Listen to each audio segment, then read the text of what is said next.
Selamat pagi sahabat KKS yang dikasihi Tuhan. Selamat datang di podcast Duduk Diam di Kaki Tuhan. Pagi hari ini kita akan merenungkan firman Tuhan dari kitab Kejadian pasal 25 dan 26. Supaya firman ini melekat di hati sahabat KKS kalian, saya anjurkan sahabat KKS untuk sudah membaca terlebih dahulu Kejadian pasal 25 dan 26. Sebelum memulai renungan, mari kita berdoa.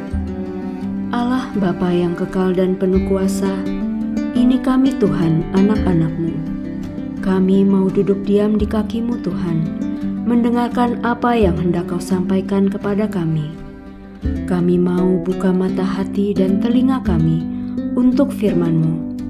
Roh Kudus, tolong kami untuk kami semakin lebih memahami isi hati Tuhan kami. Amin. Kejadian 25. Sahabat KKS, mari kita simak Kejadian 25 ayat 5-6. Abraham memberikan segala harta miliknya kepada Ishak, tetapi kepada anak-anaknya yang diperolehnya dari gundik-gundiknya, ia memberikan pemberian.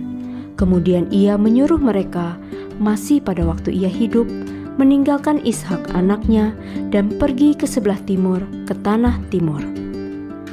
Melalui ayat tersebut, Abraham memberi garis yang tegas pada keturunan dari istri yang sah, dan antara Ishak dan anak lainnya mereka dipisahkan supaya tidak terjadi konflik. Mari kita simak Kejadian 25 ayat 12-13. Inilah keturunan Ismail anak Abraham yang telah dilahirkan baginya oleh Hagar, perempuan Mesir, hamba Sarah itu. Inilah nama anak-anak Ismail, disebutkan menurut urutan lahirnya. Nebayot, anak sulung Ismail. Selanjutnya Kedar, Adbil, Mibsam. Kalau sahabat KKS mendengar istilah Kedar Nebayot, itu adalah keturunan Ismail. Keturunan Ishak adalah Esau dan Yakub. Nantinya akan menjadi bangsa Israel. Mari kita simak Kejadian 25 ayat 28. Ishak sayang kepada Esau sebab ia suka makan daging buruan, tetapi Ribka kasih kepada Yakub.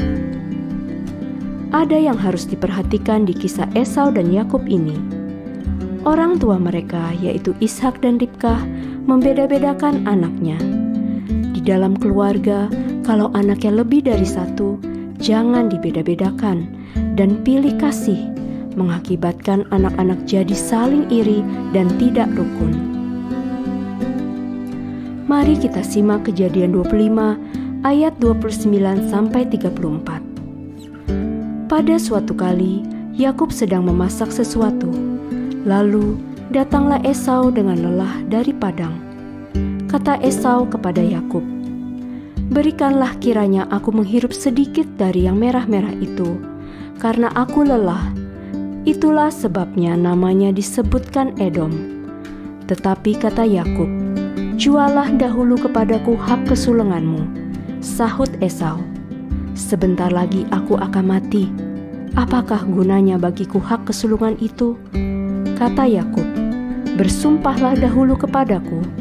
Maka bersumpahlah ia kepada Yakub, dan dijualnyalah hak kesulungannya kepadanya. Lalu Yakub memberikan roti dan masakan kacang merah itu kepada Esau. Ia makan dan minum, lalu berdiri dan pergi. Demikianlah Esau memandang ringan hak kesulungan itu. Ada peristiwa menjual hak kesulungan demi makanan. Esau menganggap rendah hak kesulungan. Bagi kita, hal tersebut seperti keselamatan jiwa oleh Yesus Kristus jangan mau ditukar dengan calon istri atau suami, jabatan, atau demi harta. Kejadian 26. Sahabat KKS, beberapa poin yang harus diperhatikan di Kejadian 26 adalah warisan dari Abraham yang taat mendengarkan firman Tuhan, memelihara kewajiban, yaitu segala perintah, ketetapan, dan hukum Tuhan. Poin pertama, waktu timbul kelaparan, Ishak mendengarkan apa kata Tuhan untuk tidak pergi ke Mesir. Ishak taat kepada Tuhan dan memegang janji Tuhan. Mari kita simak Kejadian 26 ayat 1-2 dan 6. Maka timbullah kelaparan di negeri itu. Ini bukan kelaparan yang pertama yang telah terjadi dalam zaman Abraham.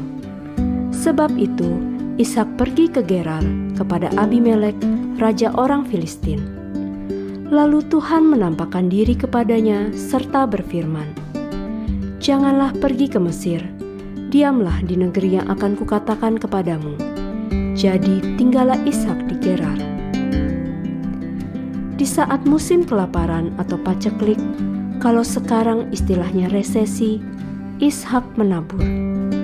Waktu dia menabur, Ishak mendapatkan hasil 100 kali lipat, sehingga Ishak menjadi kaya, bahkan kian kaya, sehingga menjadi sangat kaya.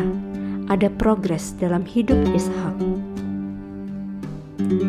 Mari kita simak Kejadian 26 ayat 12-13.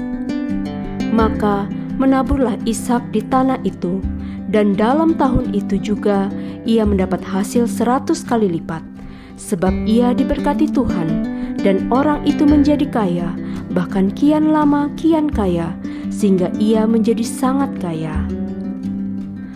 Abimelek, raja orang Filistin, melihat Ishak sangat kaya, diberkati Tuhan, karena Ishak memilih mengalah dan tidak mau ribut dengan orang Gerar gara-gara sumur.